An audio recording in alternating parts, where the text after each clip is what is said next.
Bible గ్రంథంలో దేవుని యొక్క ప్రజలైనటువంటి ఇశ్రాయేలీలు మాటి మాటికి వారు చేసినటువంటి తప్పిదం వల్ల దేవాది దేవుడు వారిని చెరలోనికి తీసుకుని వెళ్ళిపోయాడు.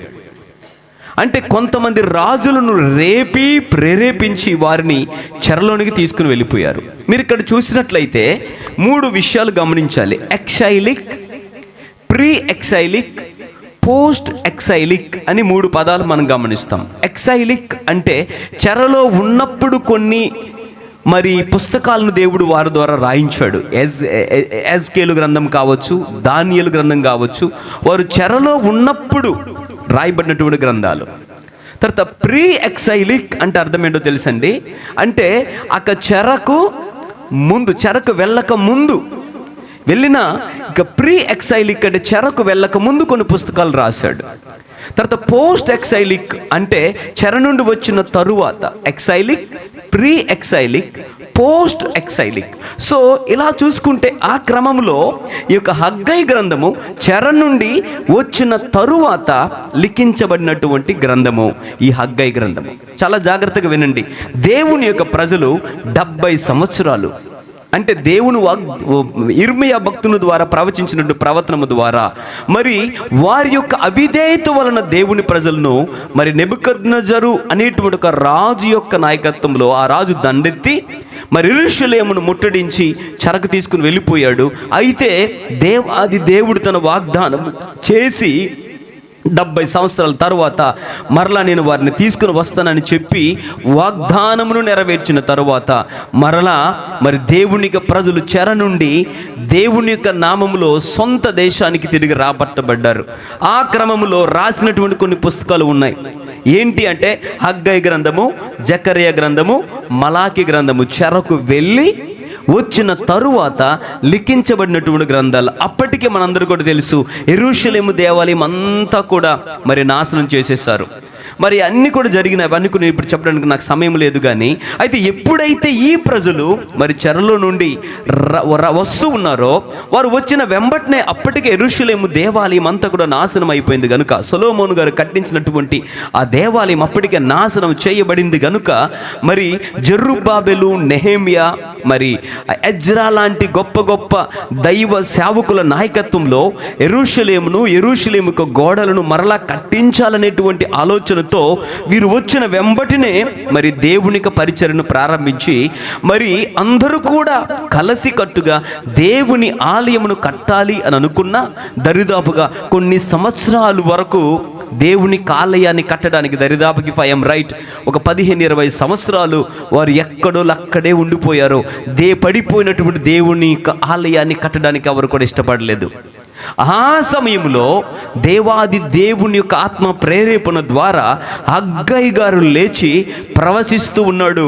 ఏమని ప్రకటిస్తూ ఉన్నాడంటే 1వ అధ్యాయమును మనం కనుక చూసినట్లయితే, ఇదిగో 1వ అధ్యాయము అక్కడ మనం చూసినట్లయితే దయచేసి కొన్ని వచనాలు మనం చదువుదాం. హగ్గై గ్రంథము 1వ అధ్యాయాన్ని మనం చూసినట్లయితే, సమయం ఇంకనూ రాలేదు, యెహోవా మందిరమును కట్టించుటకు సమయం ఇంకా రాలేదని ఈ జనులు చెప్పుచున్నారే.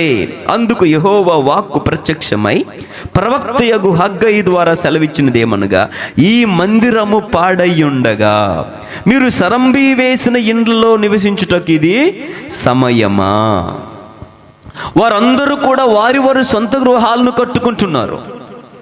దేవుని ఆలయము పాడైపోతూ ఉంటే, ఆధ్యాత్మికమైనటువంటి విలువలు పాడైపోతూ ఉంటే ఏ ఒక్కరు కూడా పట్టించుకోకుండా వారి సొంత ఇండ్లను కట్టించుకునే పనిలో పడినప్పుడు దేవాది దేవుడు తన ప్రవక్త అయిన తన సేవకుడైన హగ్గైని లేపి ఆయన మాట్లాడుతున్న మాట ఏంటో తెలుసా? మీరు ఎంతగా కష్టపడుతూ ఉన్నారు కాబట్టి సైన్యములకు అధిపతి యెహోవా సెలవిచ్చింది ఏమనగా, మీ ప్రవర్తనను గూర్చి ఆలోచించుకోండి. అక్కడ అంటాడు, మీరు విస్తారముగా విత్తినను మీకు కొంచెమే పండెను, మీరు భోజనము చేయుచున్నను ఆకలి తీరకయున్నది, పానము చేయుచున్నను దాహము తీరకయున్నది, బట్టలు కప్పుకొనుచున్నను చలి ఆగకయున్నది, పనివారు కష్టము చేసి జీతము సంపాదించుకొనినను జీతము చినిగిపోయిన సంచిలో వేసినట్టుగా ఉన్నది. తర్వాత ఇవన్నీ కూడా మీరు చదవండి. వారు ఎంతో ప్రయాసపడుతున్నారు. అంటే దేవునికి మొదటి ప్రాధాన్యతనివ్వకుండా, దేవుని ఆలయమునకు మొదటి ప్రాధాన్యతనివ్వకుండా ఏమండి వారి వారి సొంత కార్యక్రమములు చేసుకున్నటువంటి క్రమంలో హగ్గైన దేవుడు రేపి అంటూ ఉన్నాడు, మీ ప్రవర్తన గురించి జాగ్రత్తగా మీరు ఆలోచించుకోండి. మీరు ఇదిగో దేవునికి వేరుగా ఉండి మీరు ఎంత ప్రయత్నించినా మీ ప్రయత్నములు సఫలము కావు. మీ ఇదిగో మీకు వచ్చినటువంటి జీవితం అంతా కూడా చినిగిపోయిన సంచులో వేసినట్టుగా ఉంది. ఎంత నీరు త్రాగుతున్నా దాహం తీరటం లేదు, ఎన్ని బట్టలు కప్పుకున్న చలి ఆగకున్నది, పనివారు కష్టము చేసి ఎంత జీతము సంపాదించుకున్నా కూడా చినిగిపోయిన సంచులో వేసినట్టుగా ఉన్నది. ఇదిగో ఎంత భోజనం చేస్తున్నా ఆకలి తీరటం లేదు. ఇంకంటాడు తర్వాత మీరు వెళ్ళినట్లయితే 7వ వచనం, కాగా సైన్యములు అధిపతి యెహోవా సెలవిచ్చినది ఏమనగా, మరలా అంటాడు, మీ ప్రవర్తనను గూర్చి ఆలోచించుకొనుడి. దేనిని గురించి? మీ ప్రవర్తన ఎలా ఉన్నది? ఈ రోజు వరకు 2025 సంవత్సరం అంతా కూడా మన ప్రవర్తన అంతా కూడా ఎలా ఉందో తెలుసా? ఇదిగో నా రాజ్యము, నేను, నా ఇల్లు, నా కుటుంబము, నా జీతము, ఎవ్రీథింగ్ ఈజ్ ఐ యామ్. నేను నేను నేను అనే నెబుకద్నెజర్ గారు రాసినటువంటి పాటను పాడుతూ వచ్చారు మీరందరూ. నా కుటుంబము, నా ఇల్లు, బాస్ నేను బాగుంటే బాగున్ను, నేను బాగుంటే చాలు, ఇదిగో నా భార్య బాగుంటే చాలు, నా బిడ్డలు బాగుంటే చాలు, నాకు ఇదిగో 2 చేతుల నిండా నేను సంపాదిస్తున్నాను, సంఘం ఎలా పోయినా నాకు అనవసరం, సహవాసం ఎలా ఉన్నా నాకు అనవసరం, ప్రార్థన చేయాల్సిన పని లేదు, వాక్యాన్ని చదవాల్సిన పని లేదు, ఎందుకంటే నేను బాగున్నాను, నా కుటుంబం బాగుందని చెప్పి దేవుని సన్నిధిని దూరంగా పెట్టి, దేవుని కార్యాలకు దూరంగా ఉండి స్వకార్యాలకు ఎక్కువ ప్రాధాన్యతనిచ్చిన వారితో దేవుడు మాట్లాడుతున్నాడు. ఏమని మాట్లాడుతున్నాడంటే, ఇంకా మరి చెప్పినట్లయితే దేవుడు అంటూ, మీ ప్రవర్తన గురించి జాగ్రత్తగా ఆలోచించుకోండి. పర్వతములెక్కి రాను తీసుకుని వచ్చి ఈ మందిరమును కట్టించిన ఎడల దాని యందు నేను సంతోషించి నన్ను గణపరుచుకొందునని యెహోవా సెలవిచ్చుచున్నాడు. 9వ వచనం, విస్తారముగా కావలనని మీరు ఎదురు చూచితిరి గాని కొంచెముగా పండెను. చాలా జాగ్రత్తగా వినండి. మీరు దానిని ఇంటికి తేగా నేను దానిని,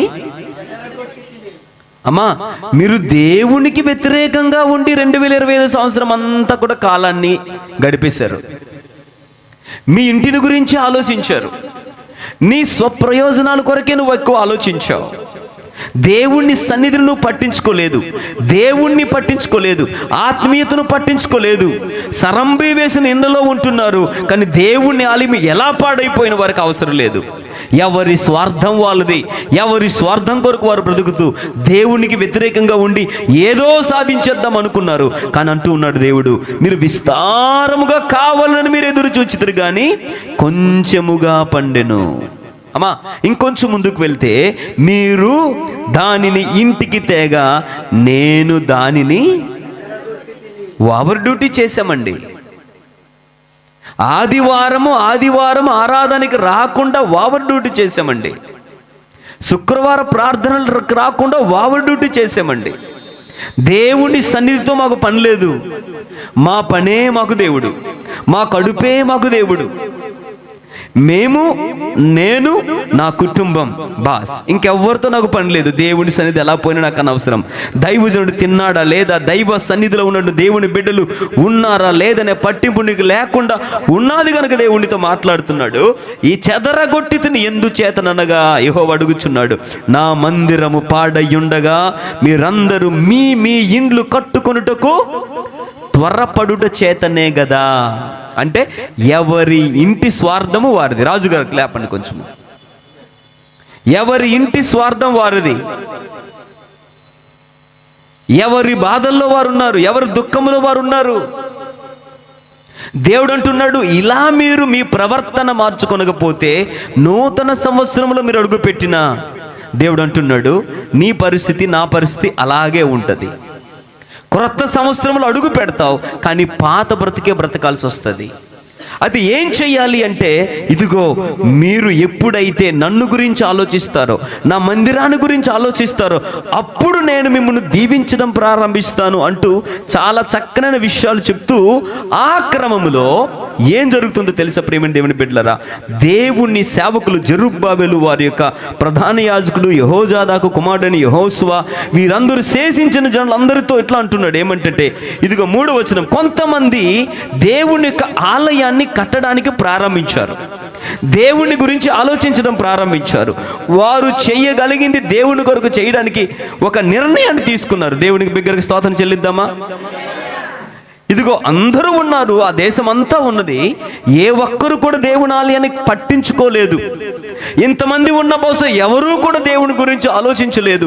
అయితే కొంతమందిని దేవుడు రేపి, కొంతమందిని దేవుడు ఉద్దేశించి, వారి ద్వారా కొద్దిగా దేవుని కార్యాలు జరుగుతాయని విశ్వాసముతో వారు అడుగులు ముందుకు వేసి దేవుని యొక్క మందిరమును కట్టడానికి ప్రారంభిస్తే కొంతమంది ఎగతాళి చేయడం ప్రారంభించారు.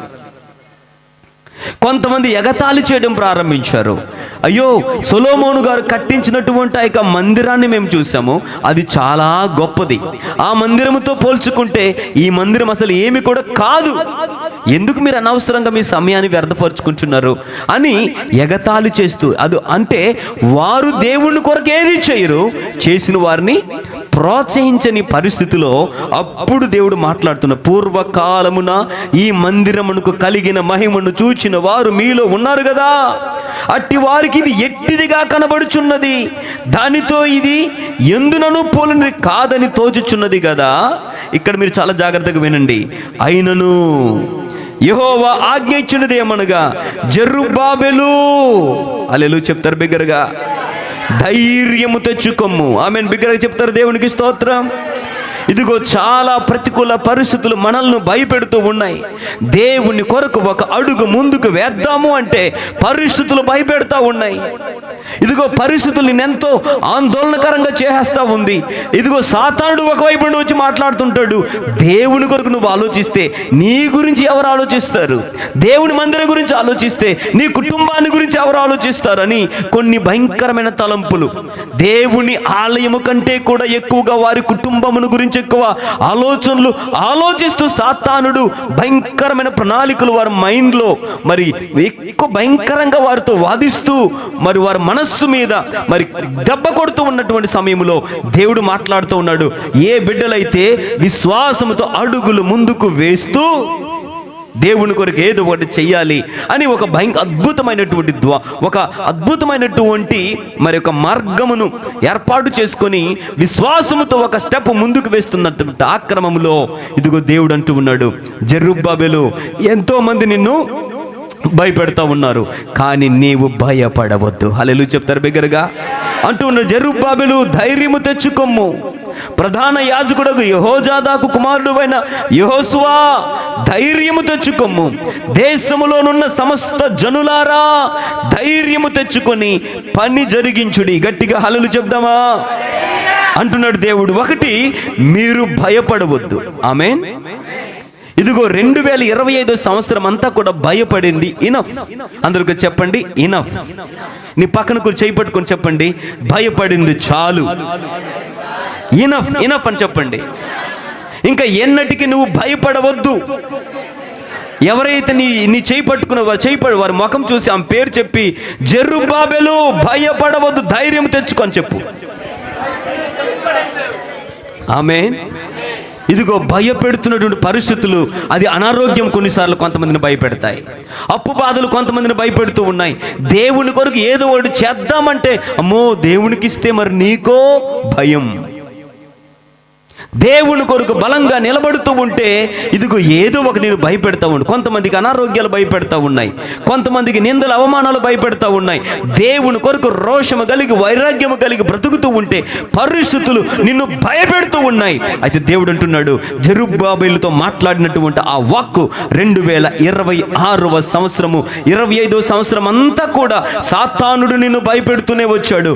దైవజనుడిగా ప్రకటిస్తూ ఉన్నాను, 2026వ సంవత్సరంలో జీవితంలో ఇదిగో ఏ వ్యక్తి కూడా ఇదిగో భయపడకుండా దేవుని వైపు చూస్తూ నా దేవుడు నాకు తోడుగా ఉన్నాడు అని జయమునిచ్చినటువంటి ధైర్యమునిచ్చినటువంటి దేవుని వైపు చూస్తూ విశ్వాసముతో అడుగులు ముందుకు వేయి. 2026 సంవత్సరమును దేవుడు నీకు సొంతం చేయబోతున్నాడు. గట్టిగా చెప్పలు కూడా దేవుని మహిమపరుస్తావా? ఏదైతే నిన్ను భయపెడతా ఉందో దైవ జనాంగమా ఆలకించు. భయపడుతున్న నీతోనే నా ప్రభు మాట్లాడుతూ ఉన్నాడు.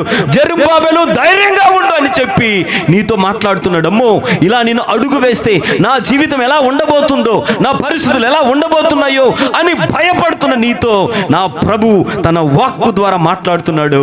నువ్వు ధైర్యంగా ఉండు. నీకొచ్చిన అనారోగ్యాన్ని చూసి నువ్వు భయపడొద్దు. నీకున్న అప్పు బాధలను చూసి నువ్వు భయపడొద్దు.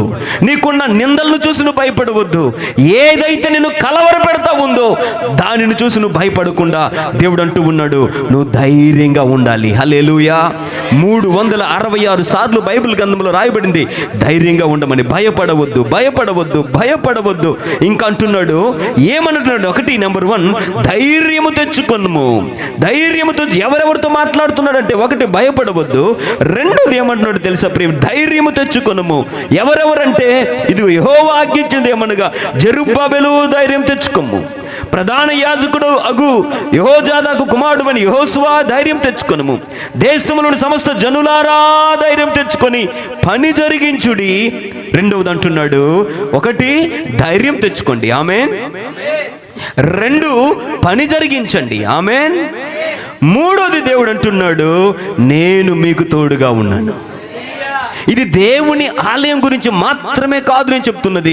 ఈరోజు నీ వ్యక్తిగత జీవితంలో, నీ కుటుంబంలో ఏ పరిస్థితులు అయితే నిన్ను భయపెడుతూ ఉన్నాయో దేవుడు ఈ విషయాలతో మాట్లాడుతున్నాడు. నువ్వు ధైర్యం తెచ్చుకో, విశ్వాసంతో నువ్వు 2 అడుగులు ముందుకు వేయి.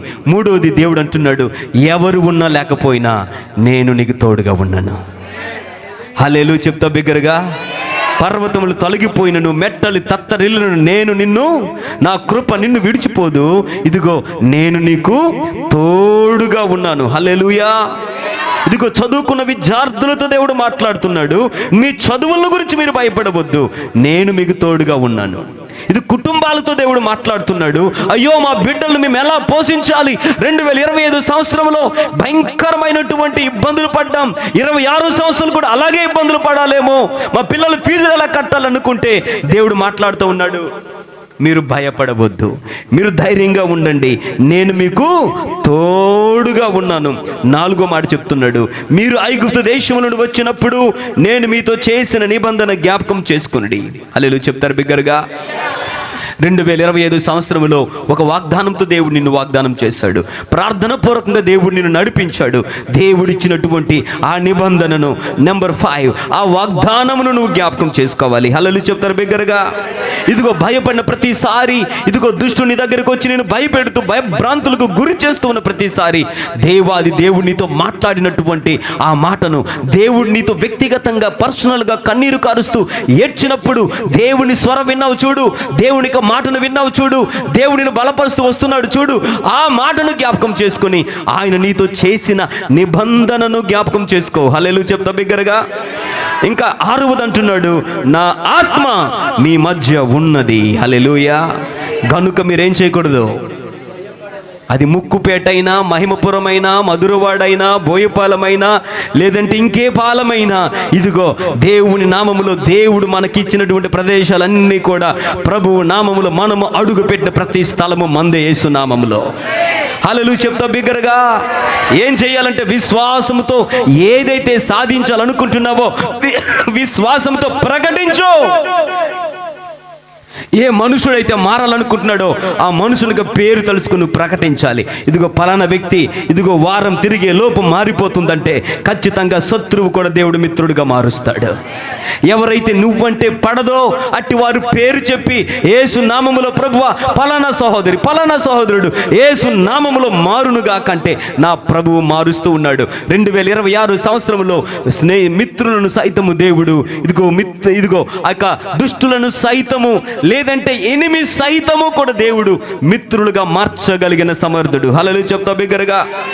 ఇంకా 7వదిగా అంటున్నాడు సైన్యములకు అధిపతి యెహోవా, ఇక కొంతకాలం ఇంకొక మారు ఆకాశమును, భూమిని, సముద్రమును, నేలను నేను కంపింపజేస్తాను. 7వ వచనం అంటాడు, నేను అందరిని కదిలింపగా అన్యజనులందరి యొక్క ఇష్ట వస్తువులు తేబడి. ఇక్కడ వినండి, ఇక్కడ నుంచి మెసేజ్ స్టార్ట్ అవుద్ది. 7వ వచనం అందరు చివరి మాట చదువుతారా? నేను చదవండి, దగ్గర చదవండి, చదవండి అమ్మా. అయ్యో 1 2 3 స్టార్ట్. ఎస్, మరొకసారి అందరు కూడా చదవండి. ఇంకొకసారి, నేను ఈ మందిరమును మహిమతో నింపుదును. గట్టిగా ఒకసారి చప్పట్లు కూడా దేవుని నామాన్ని మహింపరుద్దామా? ఎవరైతే డిస్కరేజ్ చేస్తూ వచ్చారో 2025 సంవత్సరం అంతా కేల్ కథం, దుకాణం బంద్ అయిపోద్ది అంతే యేసు నామములో.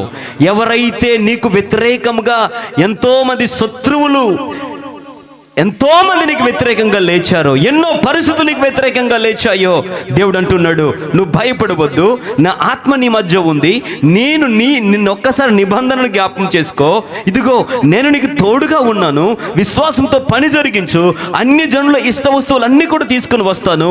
కారణం ఏంటో తెలుసా? ఏ మందిరాన్ని అయితే మీరు కట్టడానికి పూనుకున్నారో, దేవుని కొరకు ఏ అడుగైతే వేయటానికి ఇష్టపడుతున్నారో, ఇదిగో అందరూ డిస్కరేజ్ చేస్తున్నారు, కానీ ఈ మందిరమును నేను నా మహిమతో నింపుతాను. హల్లెలూయా చెప్తారు బిగ్గరగా. అయితే 9వ మాట కూడా చూసినట్లయితే మరలా దేవుడు అంటున్నాడు, కడవరి మందిరము యొక్క మహిమ మునుపటి మందిరం యొక్క మహిమను మించును. అందరూ కూడా చెప్పండి, కడవరి మందిరం యొక్క మహిమ మునుపటి మందిరం యొక్క మహిమను మించును. ఈ సంవత్సరము 2026 సంవత్సరం, year of God's greater glory. ఆమేన్. ఏంటమ్మా? 2026 will be the year of God's greater glory. నీ పరిస్థితిలోనికి దేవుని మహిమను ఆహ్వానించినట్లయితే, welcome the glory of God into your dark situation. నీ చీకటి బ్రతుకులోనికి దేవుని మహిమను నువ్వు ఆహ్వానించగలిగితే, పాడైపోయినటువంటి నీ జీవితంలోనికి దేవుని మహిమను నీవు ఆహ్వానించగలిగితే, దేవుని మహామహిమ సంవత్సరం అని దైవజనుడిగా నేను ప్రకటించడానికి సంతోషిస్తూ ఉన్నాను. మరొకసారి చప్పట్లు కొట్టి దేవుని నామాన్ని మహింపరుద్దామా? మహిమ అంటే ఏంటో తెలుసా? రెస్పెక్ట్ అంటే గౌరవం. మహిమ అంటే ఏంటో తెలుసా? వైభవం. మహిమ అంటే ఏంటో తెలుసా? పవిత్రత. దీనిని హీబ్రూలో అన్నారు కాబోద్ అనేటువంటి పదం వచ్చింది. కాబోద్ అంటే రెస్పెక్ట్, రెవరెన్స్, బ్యూటీ, హోలీనెస్. గ్రీకులో ఏమన్నారు తెలుసు దీన్ని? డోక్షా. డోక్ష అంటే ప్రకాశం, డోక్ష అంటే కీర్తి, డోక్ష అంటే గౌరవం, డోక్ష అంటే స్తోత్రం. దేవుని మహిమ అంటే ఏంటో తెలుసా? ఆయన ఎవరో వెల్లడిపరచడమే దేవుని మహిమ. హల్లెలూయా చెప్తారు బిగ్గరగా. Glory is nothing but God showing who God really is. దేవుడు ఎవరో ఆయన తనను తాను రుజువు చేసుకోవడమే దేవుని యొక్క మహిమ. చెప్తున్నాను మీకు అర్థం అవ్వాలని. గాడ్స్ గ్లోరీ అంటే గొప్పతనం. ఎవరి గొప్పతనం? దేవుని గొప్పతనం. నెంబర్ 2, గాడ్స్ గ్లోరీ అంటే గాడ్స్ హోలీనెస్. గాడ్స్ గ్లోరీ అంటే number 3, God's power. God's glory అంటే గాడ్స్ గుడ్నెస్. గాడ్స్ గ్లోరీ అంటే గాడ్స్ ప్రెసెన్స్. అంటే దేవుని గొప్పతనము, దేవుని పవిత్రత, దేవుని శక్తి, దేవుని మంచితనము, దేవుని సన్నిధి. ఈవెన్ గాడ్స్ గ్లోరీ అంటే నేచర్ ఆఫ్ గాడ్, దేవుని యొక్క గుణము. గాడ్స్ గ్లోరీ అంటే వెల్త్ ఆఫ్ గాడ్, దేవుని యొక్క ధన సంపద. ఇవన్నీ కూడా ఎందులోకి వస్తాయి అంటే మహిమలోనికే వస్తాయి. హల్లెలూయా చెప్తారు బిగ్గరగా. ప్రియమైన దేవుని బిడ్డలారా, ఎప్పుడైతే దేవుడు మన క్రియలలో చూపించబడతాడో, ఎప్పుడైతే దేవుడు మన క్రియలలో చూపించబడతాడో, అది మన క్రియల ద్వారా దేవుడు తెలుసుకోబడతాడో, అనుభవించబడతాడో, అదే దేవుని మహిమ. హల్లెలూయా. దేవుని మహిమ నీ క్రియల ద్వారా లోకమునకు తెలియపరచబడాలి. అంటే అర్థమేంటి? దేవుని గాడ్స్ గ్లోరీ అంటే God matters more than anything else. అమ్మా, అన్నిటికంటే కూడా దేవునికే ప్రాధాన్యతనివ్వడమే దేవునికి మహిమను చెల్లించడం. హల్లెలూయా చెప్తారు బిగ్గరగా. సో త్వరగా దేవునికి మాటలను ఇప్పుడు నేను కొన్ని విషయాలు నేను మీకు తెలియచేసి నా మాటలు నేను ముగిస్తాను. నేను ముగించాలని ఆశపడుతున్నాను ప్రియమైన దేవుని బిడ్డలారా. అంటే దేవుడు మన క్రియల ద్వారా, చూడండి, అదృశ్యమైనటువంటి ఆ దేవుడు యేసుక్రీస్తు ప్రభువారు ఏమై ఉన్నారో తెలుసా? దేవుని మహిమయ్య ఉన్నాడు. దేవుని యొక్క మహిమను యేసుక్రీస్తు ప్రభువారు వ్యక్తపరిచాడు, ప్రజలకు చూపించాడు. ఎలా చూపించాడు అంటే తన క్రియల ద్వారా, ఆమేన్, తన ప్రేమ ద్వారా, తన యొక్క మంచి జీవితాన్ని జీవించడం ద్వారా దేవుని యొక్క క్రియలను ఎప్పుడైతే యేసునాథుడు చూపించాడో అదే దేవుని మహిమ. ఈరోజు దేవుని నమ్ముకున్న నీవు ఈ 2026లో నీ జీవితంలో మొట్టమొదటి నువ్వు చేయాల్సింది ఏంటో తెలుసా? నీ జీవితము ద్వారా దేవుడు మహిమ పరచబడునుగాక. దేవుడు మహిమ పరచబడాలి అంటే దేవునికి మహిమ వచ్చే కార్యాలే నువ్వు చేయాలి. ఆమేన్. దేవుడు మహిమపరచబడాలంటే దేవుడు సంతోషించే పనులే నువ్వు చేయాలి. చాలా జాగ్రత్తగా మనం గమనించినట్లయితే మొట్టమొదటిది మహామహిమ. 5 పాయింట్లు చెప్తూ నేను ముగిస్తాను. మహామహిమ, అందరూ కూడా చెప్పండి, మహామహిమ. హలో, వాక్యం చెప్తుంది, యెషయా గ్రంథము 43వ అధ్యాయము 7వ వచనంలో రాయబడింది, మనం ఎందుకు సృష్టించబడ్డామో తెలుసా? మనం ఎందుకు సృష్టించబడ్డాము అంటే మనము దేవుని మహిమ కొరకు సృష్టించబడ్డాము. హల్లెలూయా. దేవుని మహిమ అంటే నథింగ్ బట్ దేవుడు కలిగి ఉన్న గుణగణములన్నీ కూడా నీ జీవితము ద్వారా వ్యక్తపరచబడి లోకానికి చూపించడమే. ఆమేన్, హల్లెలూయా. దేవుణ్ణి స్తుతించడమే, దేవుణ్ణి గణపరచడమే. గ్లోరీ అంటే ఒక సైనింగ్ మాత్రమే కాదు. Glory is nothing but God's very nature and God's very character. Glory అంటే, మహిమ అంటే ఏదో ఇదిగో ఒక చీకటిలో ఒక గొప్ప వెలుగు రావడం మాత్రమే కాదు, కానీ దేవుని మహిమ అంటే దేవుని యొక్క క్యారెక్టర్ను వ్యక్తపరచడం. When you are having a glory of God, ఎప్పుడైతే నువ్వు దేవుణ్ణి కలిగి ఉన్నావో దేవుని యొక్క గుణగణాలు నీ ద్వారా, చెప్పండి అమ్మా, దేవుని గుణగణాలు నీ ద్వారా వ్యక్తపరచబడాలి. హల్లెలూయా. మొట్టమొదటిది కీర్తనల గ్రంథము 19వ అధ్యాయము 1వ వచనాన్ని గనుక మనం చూస్తే, ఆకాశములు దేవుని మహిమను వివరించుచున్నవి. హల్లెలూయా చెప్తారు బిగ్గరగా. అంటే దేవుని యొక్క మహిమ సృష్టిలోనే మొదటగా దేవుని యొక్క మహిమ కనిపిస్తూ ఉంది. ఆకాశాన్ని, భూమిని, సూర్య చంద్ర నక్షత్రాదులను, నిరాకారమైనటువంటి లోకములో ఒక ఆకారాన్ని ఇచ్చింది. సృష్టి లేని లోకానికి ఒక సృష్టిని తీసుకొచ్చింది. ఒక నూతన సృష్టిని అందించింది. ఏది అంటే దేవుని మహిమ. హల్లెలూయా. ఎంతమందికి అర్థమవుతుందో నాకు తెలియదు, కానీ ఇంత అద్భుతమైన సృష్టి రావటానికి కారణం, నూతన సృష్టి ఇలా ఆరంభించబడటానికి కారణం, భూమి, ఆకాశము, సూర్య చంద్ర నక్షత్రాదులు సమస్తము కూడా ఎలా కలిగాయో తెలుసా? దేవుని మహిమ ద్వారా. ఎందుకు ఈ పాయింట్ని తీసుకున్నానంటే, ఈరోజు నుంచి నెంబర్ 1 మహామహిమ. దేవుని మహిమ, దేవుని మహామహిమ నెంబర్ 1 నిన్ను ఈ 2026వ సంవత్సరములో ఒక నూతన సృష్టిగా మార్చబోతూ ఉంది. ఈ 2026లో చాలా జాగ్రత్తగా వినండి. ఆకాశములు దేవుని మహిమను వివరించినట్లుగా నీ ద్వారా దేవుని మహిమ ఇదిగో ఈ లోకములో ప్రకటీకరణ చేయబడుతూ ఉంది. దేవుడు నీ కుటుంబమును నూతనమైన సృష్టిగా మార్చి నీ ద్వారా ఆయన తన నామమునకు మహిమ తెచ్చుకోబోతున్నాడు 2026లో. హల్లెలూయా చెప్తా బిగ్గరగా హల్లెలూయా. నీ సంఘము ద్వారా దేవునికి మహిమ రాబోతూ ఉంది. నీ కుటుంబము ద్వారా దేవునికి మహిమ రాబోతూ ఉంది. నీ వ్యక్తిగత జీవితము ద్వారా దేవునికి మహిమ రాబోతుంది. అలో కడకు దేవుడు నీకిచ్చిన తలాంతుల ద్వారా కూడా ఆయన మహిమ పరచబోతూ ఉన్నాడు.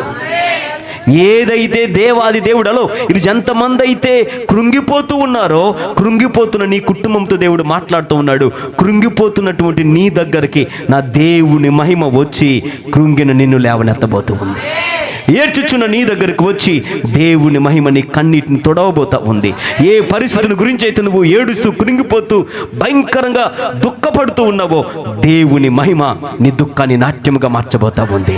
నీ కుటుంబంలో నా దేవుని మహిమ ఇదిగో 2026లో ప్రవేశిస్తూ ఉండగానే దేవుని మహిమతో నువ్వు ఎంటర్ కాబోతా ఉన్నావు. దేవుని మహిమ చీకటి జీవితాన్ని వెలుగుగా మారుస్తుంది. దేవుని మహిమ బలహీనులను బలపరుస్తుంది. దేవుని మహిమ రోగగ్రస్తులకు స్వస్థతని ఇస్తుంది. దేవుని మహిమ అవసరతలన్నీ కూడా తీర్చి నీకు సర్వ సమృద్ధినిస్తుంది. హల్లెలూయా. దేవుని మహిమ నీ హృదయ వాంఛలను తీరుస్తూ ఉంది. 2026లో జరగని గొప్ప గొప్ప కార్యాలు ఏదైతే ఆశించావో జరగలేదో, నూతన సంవత్సరములో దేవుని మహిమ నూతన కార్యాలు జరిగించి చూపిస్తుంది. బ్రదర్, ఆమెను చెప్తావా? 2025లో హోప్లెస్గా బ్రతికావు. 2026 దేవుని మహిమ నిన్ను హోప్ఫుల్గా జీవించినట్లుగా చేస్తుంది. నిరాశతో బ్రతికావు. నూతన సంవత్సరంలో నిరీక్షణతో కొన్ని సంవత్సరాలు నా ప్రభు నీ కొరకు ఇవ్వబోతున్నాడు. ఏదైతే నిన్ను నిరాశపరిచిందో నా ప్రభువు నిరాశను ట్రాన్స్ఫర్ చేసి నిరీక్షణతో నింపబోతూ ఉన్నాడు.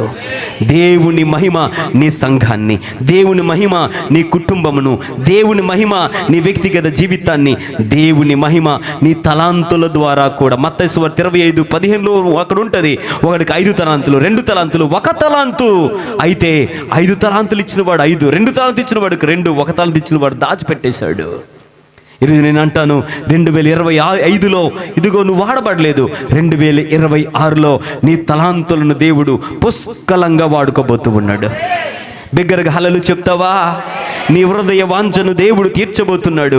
నిన్ను, నీ కుటుంబాన్ని, నీ ఇంటిని, నీ సంఘాన్ని 2026లో దేవుడు నూతన సృష్టిగా మార్చబోతూ ఉన్నాడు.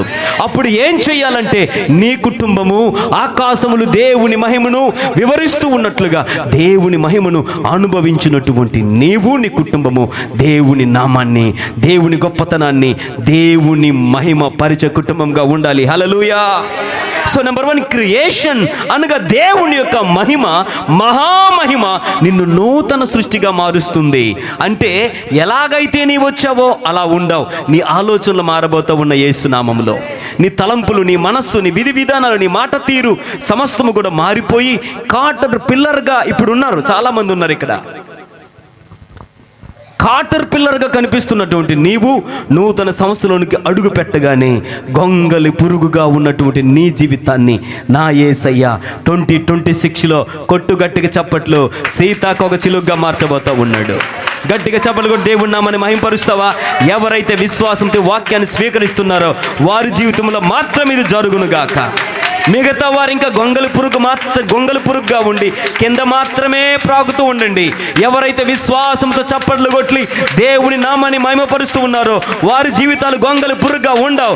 వారి జీవితాలు చీతాకోక చిలుకగా రంగురంగుల లోకములోనికి, రంగురంగుల అందమైన జీవితంలోనికి 2026లో అద్భుతమైనటువంటి సంవత్సరం నీ కొరకు ఎదురు చూస్తుంది. గట్టిగా చప్పట్లు కొట్టి దేవుని నామాన్ని మహిమపరుస్తావా? నెంబర్ 1, నూతన సృష్టిగా మార్చే మహా దేవుని మహిమను 2026లో నీవు అనుభవించబోతూ ఉన్నావు. దాని పేరే అధికమైన మహిమ. హల్లెలూయా. దాని పేరే గొప్ప మహిమ, దాని పేరే మహామహిమ. హల్లెలూయా. ఇక నేను ఎక్కువసేపు చెప్పలేను కానీ ఎంతమందికి అర్థమవుతుందో నాకు అర్థమవటం లేదు కానీ 2026 సంవత్సరము ఇయర్ ఆఫ్ గాడ్స్ గ్లోరీ. నువ్వు ఏడుస్తున్నప్పుడు welcome the glory of God. నువ్వు కృంగిపోయినప్పుడు welcome the glory of God. నువ్వు నిరాశతో ఉన్నప్పుడు welcome the glory of God.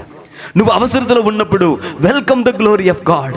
అప్పుల్లో నువ్వు మగ్గిపోయినప్పుడు welcome the glory of God. అయ్యో నాకు ఇంకొక ఉద్యోగం రాదేమో అని భ్రమలో ఇబ్బందుల్లో ఉన్నప్పుడు welcome the glory of God. నా జీవితం ఇలా ఉండిపోతుందేమో అని ఏడుస్తున్నప్పుడు welcome the glory of God. నువ్వు ఎగ్జామ్స్ రాస్తున్నావు, చదివిని ఏవి రాలేదు, welcome the glory of God. నీ టార్గెట్ నీ ముందు కనిపిస్తున్నాయి, అలో ఏం జరుగుతుందో నీ జీవితంతో తెలియదు, welcome the glory of God. ఆమేన్ చెప్పరే. నీ ప్రతి నిరాశను తుడిచి వేసేస్తా ఉంది దేవుని యొక్క మహిమ. నీ ప్రతి నిరాశను తొలగిస్తుంది దేవుని మహిమ. నీ హృదయ వాంఛలను తీరుస్తుంది. అందుకే 2026వ సంవత్సరము give top most priority to the glory of God.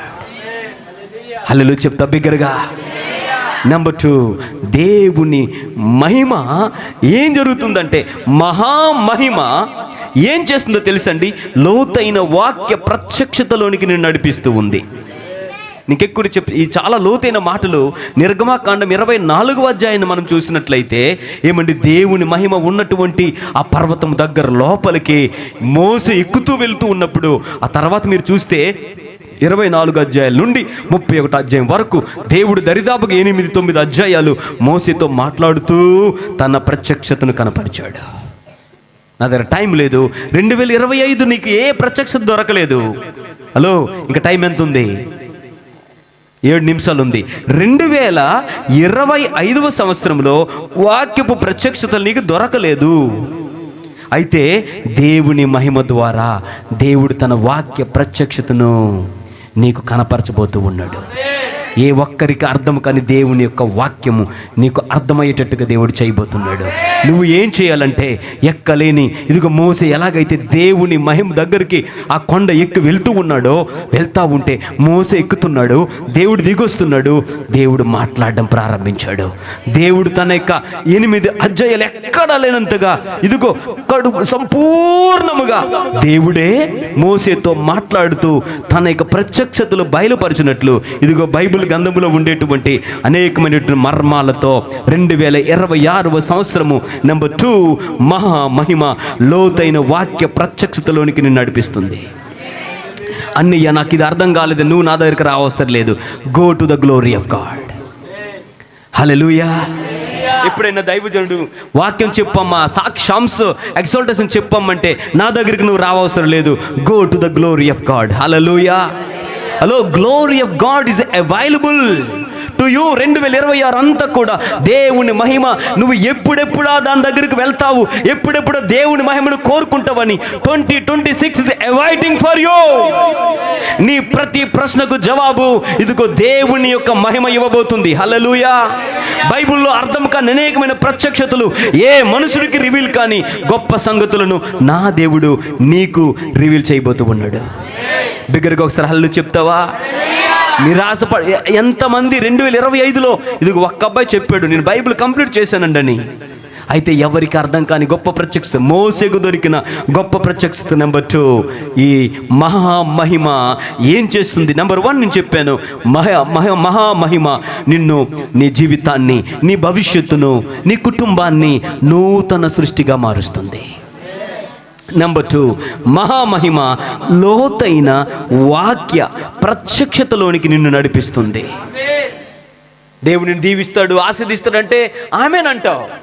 కానీ ఎప్పుడైతే నువ్వు దేవుని కార్యాలకు ప్రాధాన్యతనిస్తావో, దేవుని వాక్య ప్రత్యక్షతల కొరకు నువ్వు కనిపెడతావో, దేవుని గురించి నువ్వు ఆలోచించు, నీ గురించి దేవుడు ఆలోచించడం ప్రారంభిస్తాడు. దేవుని కొరకు నువ్వు కష్టపడు, నీ కొరకు దేవుడు కావలసినవన్నీ అనుగ్రహిస్తాడు. ఇదిగో దేవునికి మొదట ఆయన నీతిని, ఆయన రాజ్యమును నువ్వు వెతుకు, ఆ తర్వాత అవన్నీ నీకు అనుగ్రహించబడతాయి. హల్లెలూయా. మరొక ముఖ్యమైన 3వ మాట చెప్తున్నాను, మహామహిమ. అందరూ కూడా చెప్పండి, మహామహిమ అధికమైన మేలుతో నిన్ను నింపబోతూ ఉంది. అందరూ కూడా చెప్తారా? మునుపటి కంటే మించిన గొప్ప మేలు, మునుపటి కంటే మించిన. అందుకు అక్కడ వాక్యంలో రాయబడింది, ఇదిగో ఈవెన్ ఏ మహిమ అయితే ముందు మీరు చూసారో దానికి మించి ఇదిగో ఈ మహిమ పనిచేస్తుందని వాక్యం చెప్పింది కదా. నేనేమంటున్నంటే మునుపటి కంటే, నెంబర్ 1, మునుపటి కంటే అధికమైన మేలు. హల్లెలూయా చెప్తారు బిగ్గరగా. ఎజెకియలు గ్రంథం 36:11లో ఉంటుంది, మునుపటి కంటే అధికమైన మేలు, మునుపటి కంటే అధికమైన మేలు. అందరికీ చెప్తారా? మునుపటి కంటే అధికమైన మేలు. ఏ మేలు పొందుకున్నావు నాకు తెలియదు, అంతకు మించి 2026లో గొప్ప మేలు నువ్వు పొందబోతూ ఉన్న యేసునామంలో. ఏదైతే కీడుగా నీకు కనిపిస్తుందో నా ప్రభువు దానిని మేలుగా మార్చబోతూ ఉన్నాడు. మేలుగా మార్చబోతున్నాడు. అంటే గట్టిగా హల్లెలూయా చెప్తారు బిగ్గరగా, గట్టిగా హల్లెలూయా హల్లెలూయా హల్లెలూయా. ఇదిగో మరొక 4వ మాట, అద్భుతమైన మాట, మహామహిమ. మహామహిమ ఈ 2026వ సంవత్సరంలో ఈ మా దేవుని మహామహిమ నీకు, నీ కుటుంబానికి, నీ సంఘానికి గొప్ప విజయాన్ని అందిస్తుంది. ఇదిగో failures failures failures, you are going to experience the victory in the name of Jesus. హల్లెలూయా. అదే కీర్తన 44:3 చూస్తే అర్థమవుద్ది, ఇంకా అవసరం లేదు. 5వది, లాస్ట్ అండ్ ఫైనల్. ఇదిగో మరొక 3 నిమిషాల టైం ఉంది. మహామహిమ, దేవుని యొక్క మహామహిమ నిన్ను, నీ కుటుంబాన్ని, నీ సంఘాన్ని అధిక బలముతో నిన్ను నింపుతూ ఉంది. బలహీనమైన వారు బలపరచబడబోతూ ఉన్నారు. శక్తిహీనులు శక్తిని పొందుకోబోతూ ఉన్నారు. బిగ్గరగా హల్లెలూయా చెప్తావా? చెప్తావా? I am not a week person అని చెప్పు. Glory is coming in me that made me strong. దేవుని యొక్క మహిమ నన్ను బలపరిచింది. హల్లెలూయా చెప్తా బిగ్గరగా, బిగ్గరగా హల్లెలూయా చెప్తావా? మరొకసారి చెప్పి నేను ముగిస్తాను. 1, దేవుని మహామహిమ నిన్ను, నీ కుటుంబాన్ని నూతన సృష్టిగా మారుస్తుంది. నెంబర్ 2, దేవుని యొక్క మహామహిమ నిన్ను లోతైన వాక్య ప్రత్యక్షతలోనికి నడిపిస్తుంది. నెంబర్ 3, దేవుని యొక్క మహామహిమ అధికమైన మేలుతో నిన్ను నింపుతుంది. నమ్మిన వారికి జీవితంలో అలా జరుగునుగాక. 4వ పాయింట్, దేవుని మహామహిమ నిన్ను, నీ కుటుంబాన్ని ఇదిగో గొప్ప విజయములోనికి నడిపిస్తుంది. 5వది, దేవుని యొక్క మహిమ అధికమైనటువంటి బలముతో నిన్ను, నీ కుటుంబాన్ని, సంఘాన్ని నింపుతూ ఉంది.